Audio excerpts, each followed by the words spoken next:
Mac Jones has to be one of the most overhyped rookies in NFL history, and now he's headed to Jacksonville to back up Trevor Lawrence for nothing but a sixth rounder, and there was no other interest besides the Jaguars for him.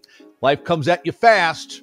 Hey, before we go any further, remember to subscribe to this channel. More videos like this. Be amongst the first to know when new videos come out and when we go live for Watch DA Live. Check it out. Subscribe to the channel right now. All right, the news is somewhat staggering, at least if you didn't watch him play last year, but Mac Jones traded to the Jaguars for a mere sixth-round draft pick, and reports suggest that that was the only bid out there for the former Pro Bowl quarterback of the Patriots. So how did it go so wrong so fast?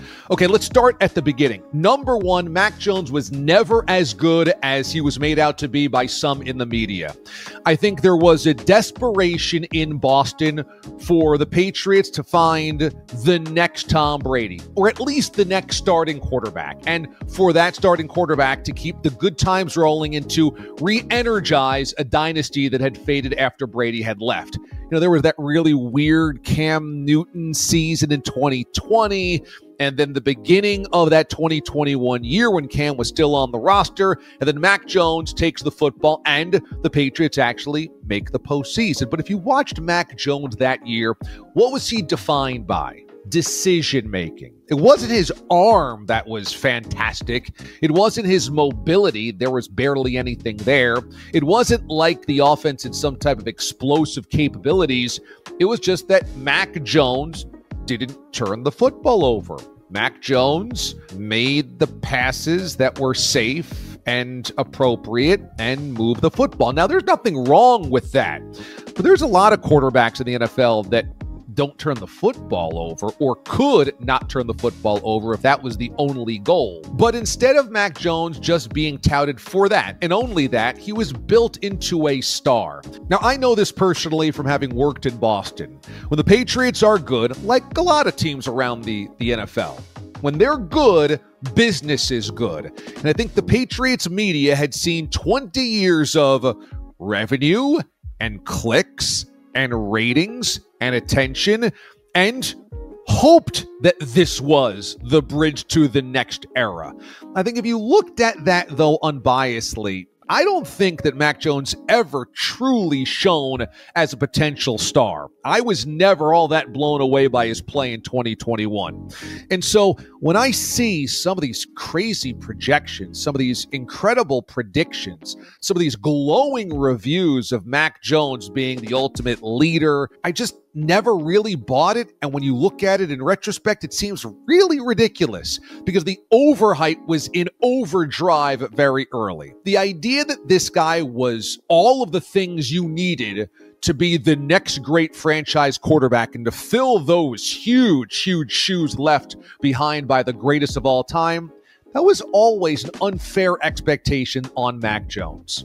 The next part of this, they get to the playoffs and they get absolutely obliterated by the Buffalo Bills. We had never seen a loss like that in the Bill Belichick era in New England. And yes, a lot of that had to do with Josh Allen just carving up the Patriots defense.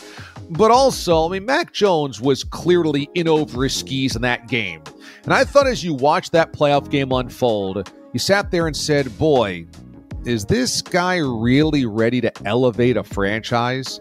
Is he really ready from where the Patriots have been to be the dude? But conveniently, a lot of people that were rooting for Mac Jones wanted to ignore that game. Hey, they made the playoffs. Big step forward. Double-digit wins. The sky is bright. The future is there for Mac Jones. Well, then something interesting happened. In 2022, when Josh McDaniels left, his offensive coordinator for the Raiders head coaching job, Bill Belichick had a decision to make. Who do we replace Josh McDaniels with to call the plays on this offense? And he decided on two guys that had never done it before: Joe Judge and Matt Patricia. Yes, disgraced head coach for the Lions, Matt Patricia, who was a defensive coordinator his entire time in New England. And there's Joe Judge, disgraced head coach from the Giants, who was a special teams coordinator, now operating the offense with Mac Jones in it. Now, was this fair to Mac? No, it wasn't. And let's just keep that in mind. Belichick absolutely committed professional negligence towards his young quarterback, and that year, everything went to hell in a handbasket. Now, the attitude of Mac Jones was certainly called into question, and there became this bizarre quarterback controversy between him and Bailey Zappi. I mean, you had a first-round draft pick at number 15, who some had touted as the best quarterback in his draft. A draft with Trevor Lawrence, Zach Wilson, Trey Lance, and Justin Fields.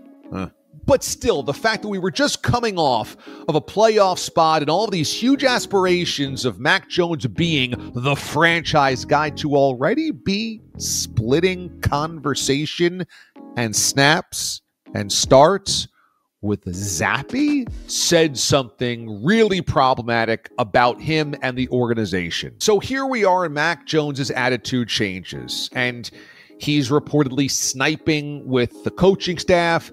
He's not trusting what he's being told, and he's kind of going against the grain. Now, in New England, nobody goes against the grain of the coaches, or you are quickly ejected from that franchise. And yet, this was a franchise quarterback doing it. This was a guy that was just throwing all these bouquets the year before. And so I think that the attitude of Mac Jones began to disintegrate, and you have to point at him as well. Yeah, I know he was getting poor coaching, but also he was not the type of mature individual to handle being propped up early, perhaps unnecessarily so, and then starting to go sideways. Ultimately, after the season, Belichick realizes, as everybody had said when he made those moves, that those two guys in charge of the offense, Judge and Patricia, were complete clowns. They were completely overwhelmed by these duties, and you got to get them out. Okay.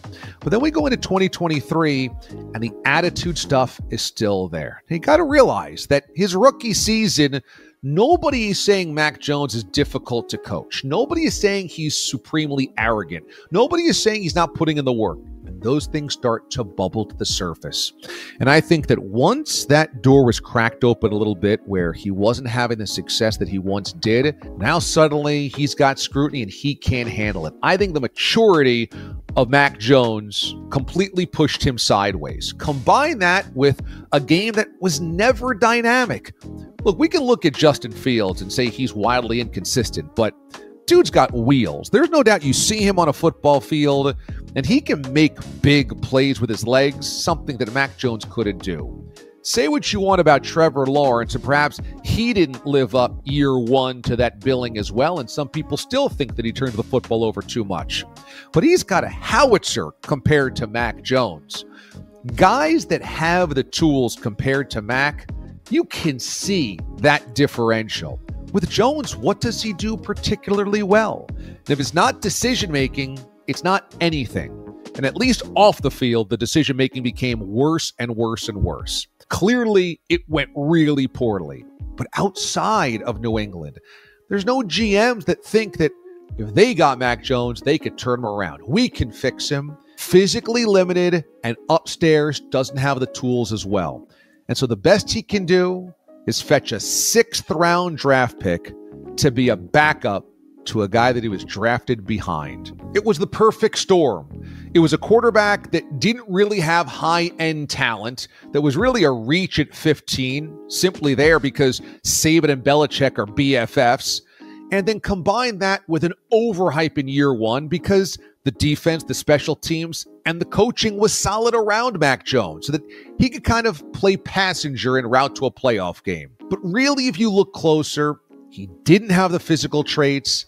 And then once we saw it kind of go sideways, he definitely didn't have the mental traits either, which is why we sit here and only 2+ years removed from him nearly winning Rookie of the Year. He's worth dirt in the NFL. One of the most overhyped rookie seasons of all time.